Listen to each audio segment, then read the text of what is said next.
Moi!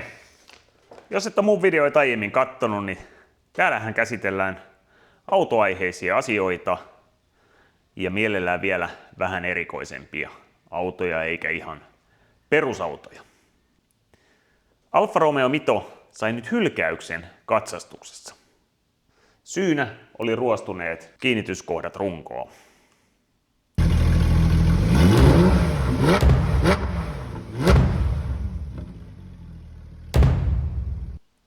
Mä olin jo aiemmin kattonut, että se on aika ruman näköinen. Se riittää mulle. Mä olin ajatellut, että tämä vaihdetaan tää apurunko. Katsastusmies löi lopullisen niitin siihen. Mä en ole yhtään pahoillani siitä, vaan oikeastaan ihan hyvä juttu. Niin se pakottaa nyt mut tekemään tän homman. Se on pintaruostunut tosi pahasti, mutta täältä on katsuri lyönyt läpi nyt isot reijät. Ja sen takia se on vaihdettava. Ja uusinta katsastus. No, tilanteethan aina eskaloituu. Toinen, mitä mä pidin ruman näköisenä, oli nämä alatukivarret. Niissä on pintaruostet aika paljon. Ne on alkuperäiset. Ja siellä on myös alkuperäiset puslat. Mä oon niitä vähän kattonut, että ne ei välttämättä, vaikkei se ajossa tunnu, ei kulmissa, ei muussa, niin niissä on pientä halkeamaa. Ne ei välttämättä vastaa jäykkyydeltään enää. Täysin sitä, mitä se on alun perin ollut. Pallonivel on ehjä, ei ole väliä, mutta se on kuitenkin löysä. Tulee kaikki vaihtuu kerralla, se on nyt hyvä juttu.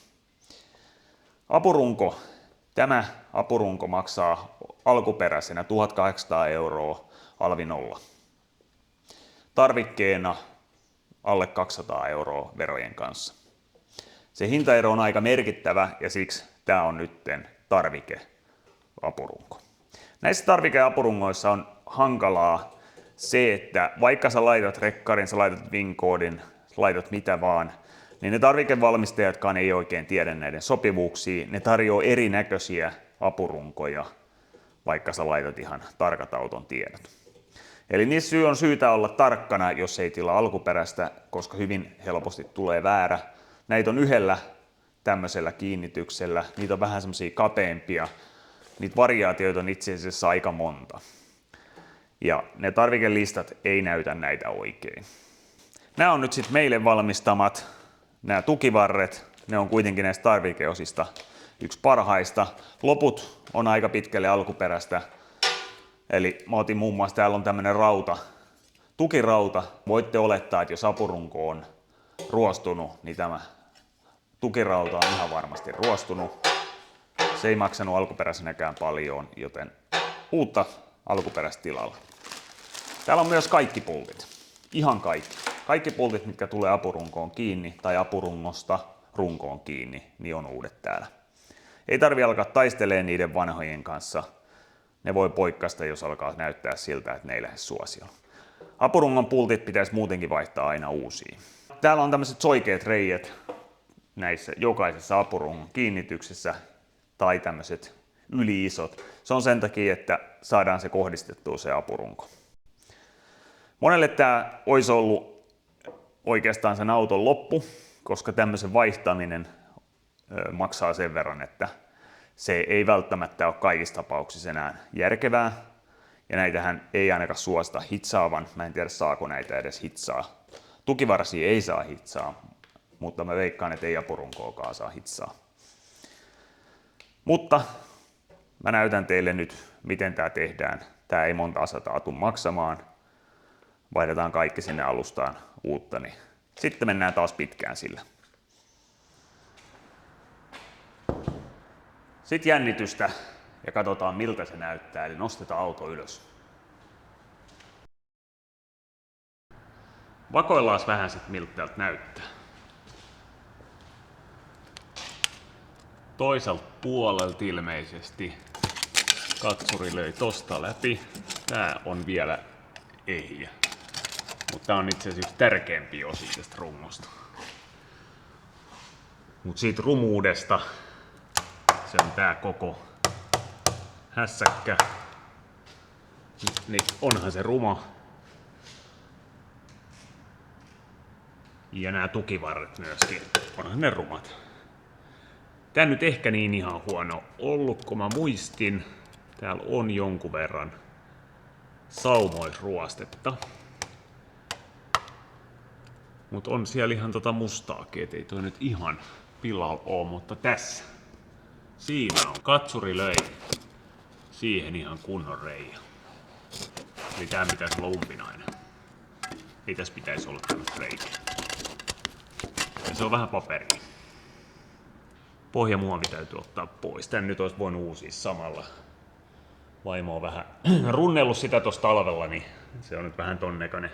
Mä oon kerran se jo vaihtanut, mutta tää oli tosi huonolaatuinen.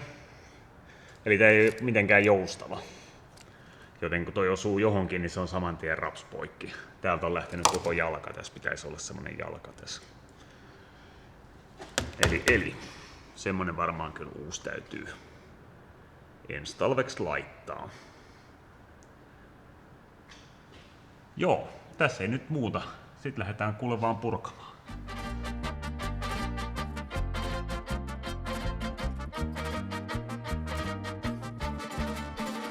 Nyt kun on otettu pohjamuovi irti, niin joo, täältä alkaa paljastua vähän lisää ruostetta, eli siinä on tossa alkaa olla vähän kanssa pehmonen kohta.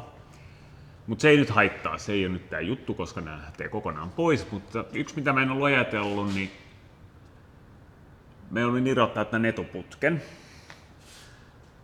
koska tämähän on tietenkin tämän putken päällä, mutta mä oon välttänyt tätä hommaa, tää joustokin on vähän niin ja näin, mutta mä oon välttänyt tätä hommaa sen takia, että nämä pultit on vähän niin ja näin, ne ehkä lähtee. Lambdaa mä oon joskus jo kokeillut, se ei lähde irti, eli se hajoaa, tää jälkimmäinen lambda. Eli jos mä otan kokonaan ton putken irti, että tuo lambda pitää saada irti, niin tuo lambda lähtee vaihtoon. No, sehän voi jättää roikkuu, kyllä, mutta toinen miksi mä oon välttänyt on se, että nämä on tän näköiset. Tossa pitäisi siis olla mutteri. Se on ruostanut kokonaan pois ja täällä on niitti.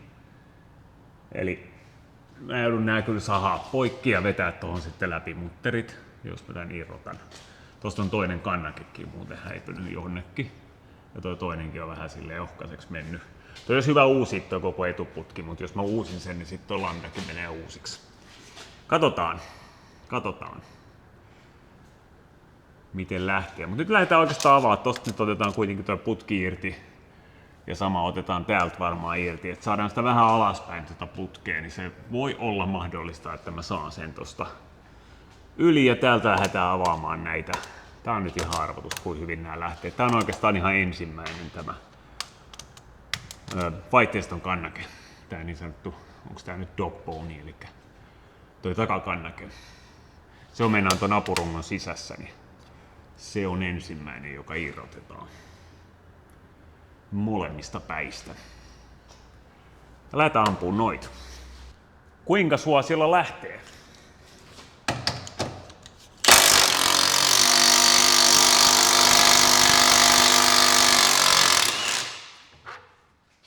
Iso tykki, lähteehän se.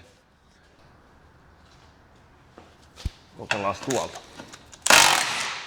Hienosti lähtee.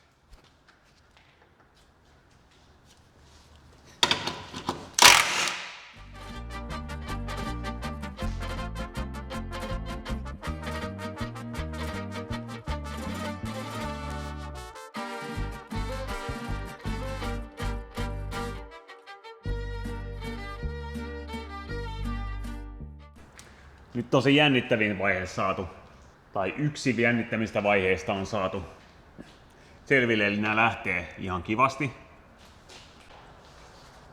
Tää ruostuneen puolin koriin tuleva pultti, tämä ei lähtenyt tykillä, mä otin isolla jatkovarrella. Tätä mä pelkäsin, että tää menee paskaksi, eli hajoaa. Mutta yllättävää kyllä, se lähti sitten isolla vääntövarrella. Tätä ei siis pääse voitelemaan, kun tuon rungon sisällä. Ja mullahan on uudet pultit näihin, ja on erittäin hyvä, että nyt oli. Mut sekin lähti. Nämä oli seuraava jännittävä, nämä putken pultit. Mutta nämä mä laitoin nyt jo rasvaan, niin kokeillaan niitä aukasta. Jos ne menee poikki, ei hyvä. Mä katoin sen verran jo, että noi on pinnapultit. Että teoriassa porattavissa, mutta kokeillaan. Tämmöisellä pienellä avaimella, tai siis pienellä, mutta mahdollisimman pienellä avaimella on hyvä kokeilla näitä. Että sä tunnet sen, että jos se rupeaa joustaa. Vai lähteekö se auki? Ja tämä lähti auki. Yllättävää. Tämä myös. Yllättävää. Koska nyt tää saattaa onnistua, kuten näet, tuo putki rupeaa laskee. Kun mä saan tiputettua tämän putken alas täältä etupäästä, niin mun ei ehkä tarvitse tuota porsivaa liitosta tuolta keskeltä avata. Mä saan ton apurungon tuolta välistä. Eikä välttämättä mä otan vaan tosta ton liittimen irti, ton lambdan liittimen, niin mä saan sen lambdan kerran alas. Kannekekumit mä otin tietenkin tässä välissä pois. Eli nyt me ruvetaan tässä laskeen näitä. Mä haen tuolta tuen, koska nythän tää koko ajan rupeaa laskemaan. Tää ehkä pikkasen jo laskikin, tää apurunko. Mä otin tota putkeen nyt alaspäin, mä otan sitä vielä lisää, että mä pääsen tohon vaihteiston kannattajan toiseen päähän käsiksi. Sen jälkeen mä lasken tätä putkea ja mä kannattelen tätä apurunkoa, koska tää tippuu kokonaisuudessaan. Ja mä otan sit viimeksi täältä irti nää sitten. Tai ne on irti, mutta ne on vielä siinä holessaan. Mullahan on tuolla toi levittäjä paikallaan. Niin ne tippuu sit sieltä päästä, eli tää tulee koko paketti alas ilman moottoriin. Mutta tukea tähän tarvitaan. Mä haen tuolta kannattimet sitä varten. Nyt sit ruvetaan laskemaan tätä.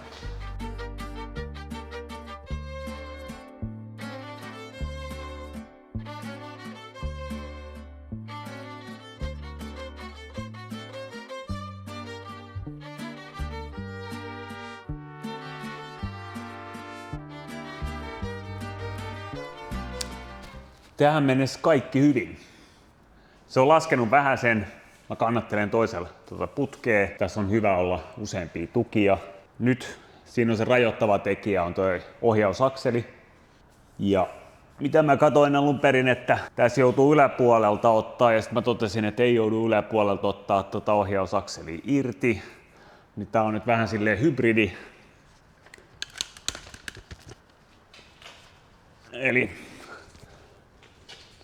ohjausvaihde on kiinni näillä, mutta tuolla ei ole kierteet, vaan siellä on pyörivä mutteri vastassa, eli mun täytyy saada sinne avain. Tää puoli on ihan helppo. Tossa on toinen, mutta toi on nyt niin ahdas väli, että mun täytyy saada sinne lenkki väliin, että mä saan sitä pidettyä vastaan. Se pyörii nyt tyhjää. Sen jälkeen tämän pitäisi tippua alas jo. Mä oon jättänyt nää kierteille, että se ei pääse tipahtaa, vaikka tässä on kyllä tämäkin. Mutta se on aina hyvä pitää varmuudeksi. Nämä päädyt mä oon ottanut kokonaan jo pois. Mut joo, mä yritän äheltää tonne lenkin tonne väliin ja tonne väliin.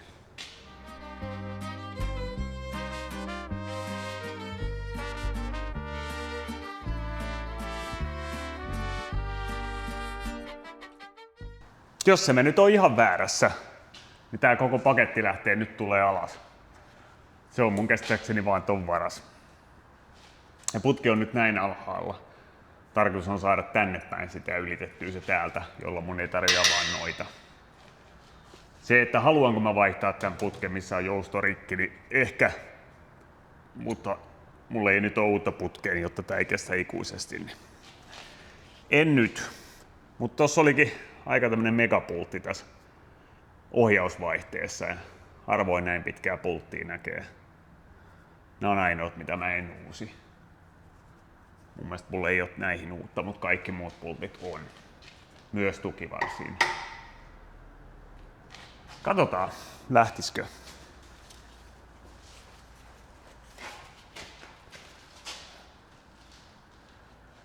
Eli mä otin noin palloniveletkin tuolta molemmista päistä irti. Sen pitäisi tulla täältä, kyllähän se tulee. Sieltä tulee Vakaajan kerran koko paketti. Nyt pitäisi saada sen verran vielä alas. Mä pääsen ohi noista vetareista, toki mä voin nostaa niitä myös ylös. Ohjausvaihde jäi sinne nätisti. Et siellä ei mikään nyt ota vastaan. Otetaan sitten vielä vähän lisää.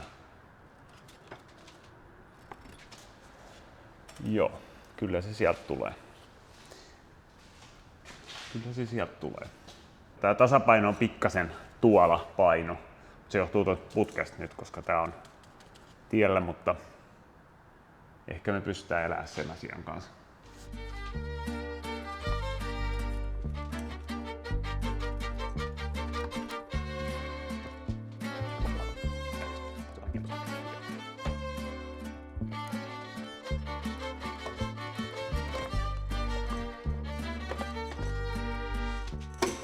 Tulee kamera tielle.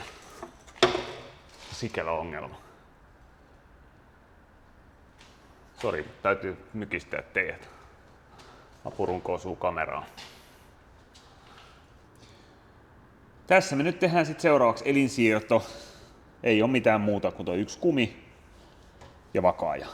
Se on tuolta alapuolelta näköjään pultattu ja tuolla on kierteet. Katsotaan kuinka hyvin lähtee irti, mutta tohonkin mulla on uudet pultit, joten rälläkkä hoitaa, jos ei joku muu. Ja tukivarathan täällä on paikallaan, niin me pultataan tähän kanssa uudet tukivarat kiinni. No niin, elinsiirto on tehty. Vakaaja on laitettu tonne uuteen. Näette sen kohta. Sinne tulee uudet pultit. Mä otin tästä irti nämä tukivarat. Ne ei lähtenyt oikein. Ne pultit meni aika huonoon kuntoon, mutta lähti irti ja tämän takia mä olinkin ottanut uudet pultit myös tähän tukivarsiin. Tämä lähtee roskiin. Mä siis irrotin noin vaan sen takia, että se on helpompi kuljettaa kaatikselle. Eniten hämmästystä aiheutti tää tukirauta, joka näkyy räjäytyskuvissa ja mito QV:ssa tämmönen pitäisi olla. Tätä ei välttämättä ole, näin kattonut WinCodella, tavallisissa mitoissa, mutta QV:ssa on. Ja tämän paikka on tässä, noihin kiinnikkeisiin. Mut joo, mä oletin, että originaali on ruostunut, mutta se on sitten ruostunut niin pahasti, että sitä ei ole ollenkaan enää. Eli eiköhän tässä ole käynyt niin, että tästähän tämä on niin kuin etuosa tämä.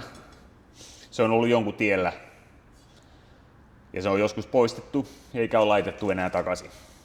Mutta tämä on oleellinen osa sitä jousitusta, eli tämä vahvistaa tämän eturungon etuosan.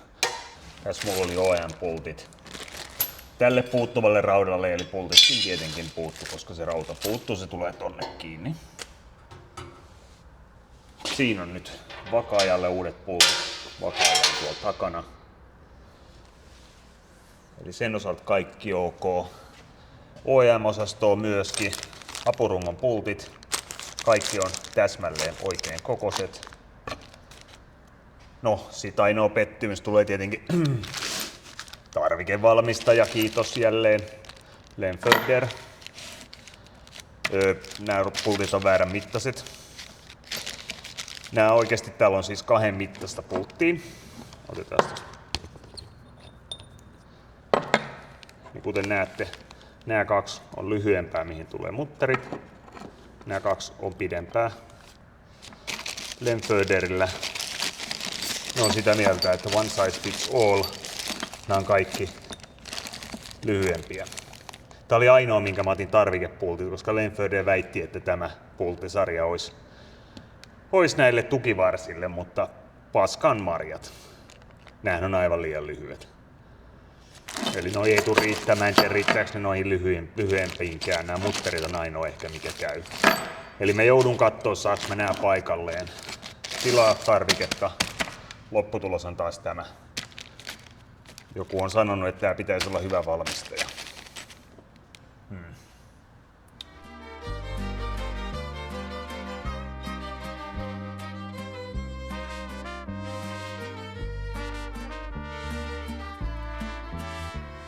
Ja jotta tämä ei ruostuisi nyt heti uudestaan, niin nyt on hyvä hetki vetää tänne sisään kotelosuoja-aineet.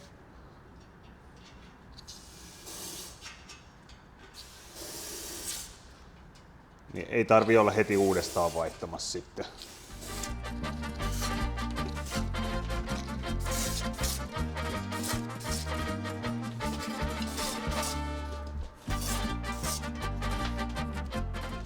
Alkaiskohan se ole siinä?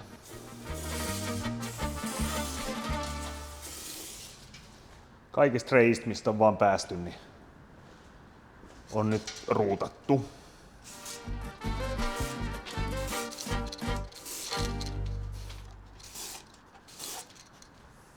Ja valuu siihen malliin, että onnistukin. Sieltä ei pääse. Hyvä, annetaan se hetki kuivuu ja nostetaan paikoilleen. The next day. Päivä 2 ja se olisi nyt noin ruostesuoja-aineet tai kotelosuoja-aineet kuivunut siellä. Nämä on tämmösiä hyviä tahmasia ja nostetaan toi paikoilleen.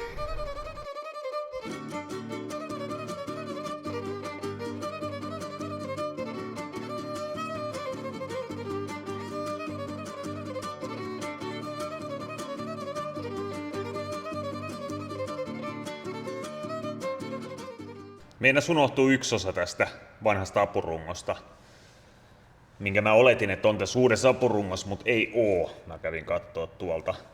Eli tässä on tämmöset näissä mitkä tulee runkoon kiinni, ne lyhyemmät apurungon pultit. Niitä on siis 4 kappaletta ja niitä pitkiä on 2, jotka tulee näihin. Se on se kiinnitysmekanismi. Niin täällä on tämmöset spacerit välissä. Mitkä on nämä on tämmösiä tämmösillä tapseilla vaan painettu tuohon kiinni ja sitten se pultti kiristää sen. Tuollakin on paikat näille, mä katoin, mut siellä ei ole näitä mukana. Ehkä siinä 1800 euron OEM-apurungossa olisi ollut. Eli nämä on tarkoitus näissä siirtää näistä vanhoista. No, onneksi mun ei tarvi nyt enää ottaa uudestaan tätä irti, että mä saan tänne nämä ujutettua. Tuolla on noin reijät kyllä, mihin mä saan painettua nämä, niin mä saan tonne väliin, että mun ei tarvi enää tiputtaa tätä uudestaan alas. Mut muistakaa nämä mukaan, nämä on tärkeät, nämä nostaa tätä pikkasen. Mä jätin tän apurungon vielä alas, eli se on muutaman sentin tuossa alhaalla, mun on helpompi asentaa nyt nämä tukipatot. Koska tuossa tulee jarrulevy vastaan ja mä en nyt haluttais jarrulevyä rupea irrottaa sitä varten. Siinä on uudet. Onhan näissä nyt puslat vähän erinäköiset. Tietenkin. Toivotaan, että tässä on nyt oikea kartio, kyllä se näyttää oikein. Tarvikeosista ei koskaan tiedä. Tämän pultin pituus ei riitä kierteelle. Täällä, no se ei ole nyt tossa, mutta ei lähelläkään kierrettä. Eli ehkä johonkin autoon käy.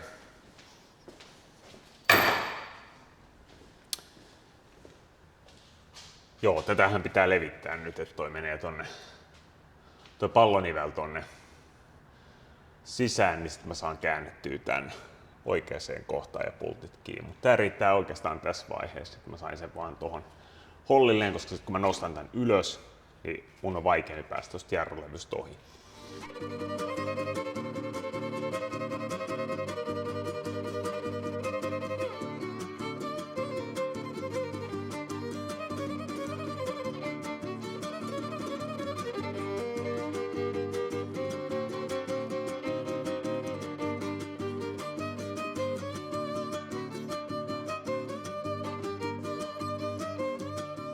Sitten nämä apurungon pultit, eli täällä on 4 lyhyempää takana. Eli tossa, tossa, tossa ja tossa. Ne on M12. Sen jälkeen, sen lisäksi täällä on molemmilla puolilla nämä pitkät M12. Eli ne on ne pääpultit. Ja ne on aina uusittava. Ja mä en nyt saanut ihan varmuutta, kumpi se on, mutta venyvä pultti on aina plus jotain astetta. Tää on joko 95 plus 90 tai 85 plus 45. Eli siitä mä haen sen momentin. Vois melkein epäillä, että noi pitkät on 95 plus 90 ja noi lyhyet keskellä olevat 4 niin on 85 plus 45. Sillä mä vedän ne. Mä koodistin tän apurungon about nyt keskelle. Tässähän on puoli senttiä melkein liikkumavaraa suuntaan sun toiseen. Ja tietenkin kulmien säädössä niin se on aika oleellista. Periaatteessa sitä pystyy kulmien säädössä liikuttamaan, mutta tekeekö säätäjä sitä, niin se on asia erikseen. Suostuuko se tekee sitä, jotta ne saa ihan täydelliseksi, mutta katsotaan se sitten, kun ollaan siinä vaiheessa. Mut joo, mä lähden nyt venyviin nyt paukuttaa kiinni ja sitten ohjausvaihdetta myöskin. Ohjausvaihteen pultit, eli nämä, niin ne on 70 newtonia.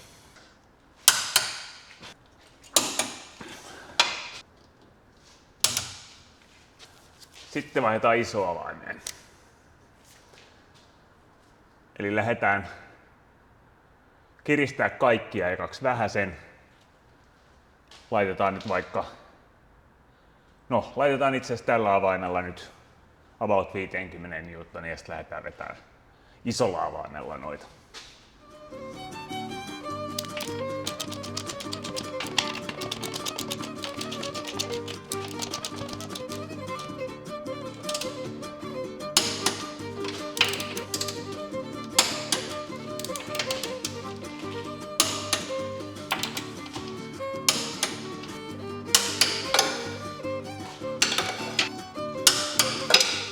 Sitten lähdetään hakemaan sitä oikeata momenttia.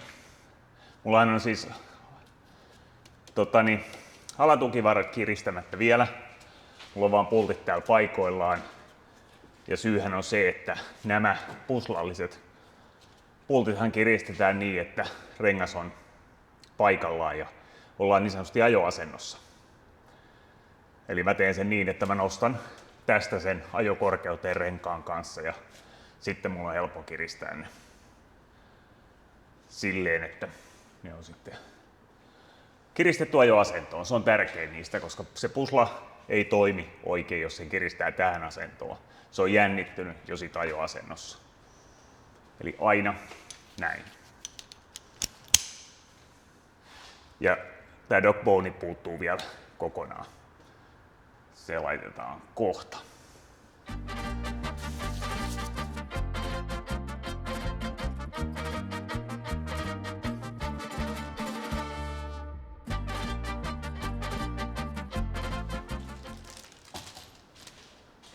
Se on siinä jykevästi, mutta nyt tehdään viimeinen silaus, eli tää rauta, joka tästä on uupunut. Piti hetki katsoa kummin päin tää tulee, mutta onneksi täällä toisessa päässä lukee left handi. Eli tää tulee näin päin tähän. Eli sitten kun siinä on koko paino käytännössä nyt tämän päällä, eli se lähtee nousee tosta, niin sehän on se ajokorkeus. Mä mittasinkin sen vielä, mutta tää on nyt se asento, mihin me kiristetään nyt nämä.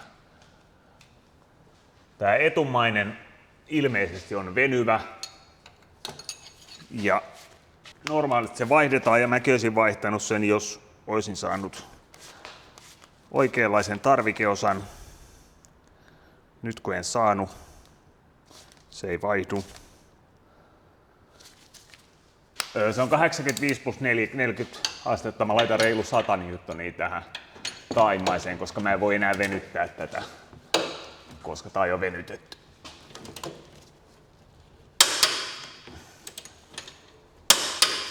Noin.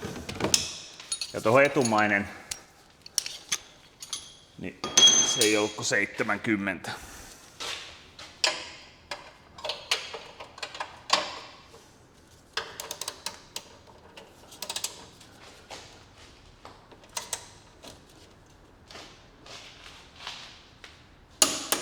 No. Ne on siinä. Sitten me voidaan laskea tuo paino sieltä pois.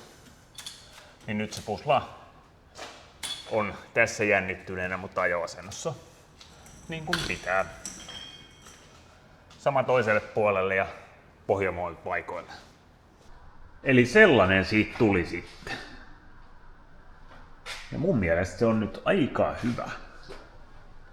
Tää oli se kohta, mikä tässä oli niin kuin huonoin. Tää korihan itsessään, vaikka tää on likainen, niin tää on oikeasti tosi hyvässä kunnossa. Ei täällä on niinku toi taka-akseli on sitten se toinen, se nyt on vähän kohta vaihtokunnossa, mutta muuten kaikki tää itse runko-osat, niin nää on ihan priimaa. Ja mä oon nyt tällä 190 tonnia, tällä on nyt ajettu 195 tonnia, että 200 tonnia tulee kohta rikki, niin se on sitten 400 tonnissa varmaan se vaihto seuraavan kerran. Että toi putki nyt täytyy vaihtaa sit kyllä, että siinä on varsinkin toi jousto, sehän nyt on vaan se pintaosa, niin se on aika huonossa kunnossa, mutta se ei vuoda vielä, koska se voi olla, että tuo takaosakin menee sitten samalla vaihtoon. Mut eipä siinä. Lambdankin mä laitoin muuten takas, meinas unohtuu, mutta onneksi johtoroikku tossa. Kyllähän se olisi sit ilmoittanut heti, että mikä tilanne. Joo, täällä alustassa ei muutenkaan enää ole kyllä vanhaa osaa. Mä mietin, että onko yhtään. Jarrulevyt täytyisi vaihtaa eteen kyllä vielä. Taaksehan mä silloin vaihdoin, mutta näissä on jonkun verran uraa ja palat mä tiedän, että on aivan loppu. Siellä on Ferodon palat ja Ferodot siihen tulee seuraavaksi. Ne on kyllä parasta, mitä rahalla voi ostaa. Noin niin kuin, jos ei nyt ajatella ihan kisapaloja, ratapaloja, esimerkiksi Endlessia tai vastaavaa, jotka on sitten tonnin setti, mutta näistä tämmöisistä kilpapaloista kautta katupaloista, niin kyllähän se Ferodo paras on. Hyvä. Sellainen apurungon vaihto. Ei ihan pikkujuttu. Mä en tiedä paljon korjaamo olisi ottanut tosta, joka tekee noita enemmänkin ehkä. Siinä meni toista päivää. Kaikkeen kohdistamiseen, tarkastamiseen, momentteihin, ties mihin, niin kyllä sitä rupesi palaa sitä aikaa. Mä olin ajatellut, että joo, se on varmaan 4-5 tuntia, mutta enemmän siinä meni. Mutta nyt mennään pitkään. Nyt käytetään pyörän suuntauksessa ja tietenkin nyt mä käytän ihan ensimmäisenä sen uudelleen katsastuksessa, joka itse asiassa kerkesi menee tässä umpeen, kun mä en saanut tätä vauhtiin niin nopeasti kuin mä olin ehkä ajatellut. Joo, mutta uskon, että katsuri tykkää nyt ja en usko, että leimassa tulee mitään ongelmaa. Noin iso hommaa tähän tuskin enää tuleekaan. Se taka-akseli on vaikeampi saada, mutta se on nopeampi vaihtaa, vaikka siihen jouduttaisiin. Eli tällä mennään nyt kyllä tosi pitkään pienillä korjauksilla, ja siis eihän nääkään kalliita ollut. Eli edelleenkin tämä oli niin kuin 200-300 tämän niin kuin osien hinta, tämähän on ollut ihan käsittämätön siinä mielessä, että kuinka halpaa tällä on ollut ajaa. Mutta se toki vaatii, että itse sen korjaa sitten, että liikkeessä teettämällä, niin kyllähän tolle hintaa olisi tullut. Hyvä. Mito jatkaa elämäänsä. Minä jatkan myös vähän katsastukseen. Kiitos teille, moi!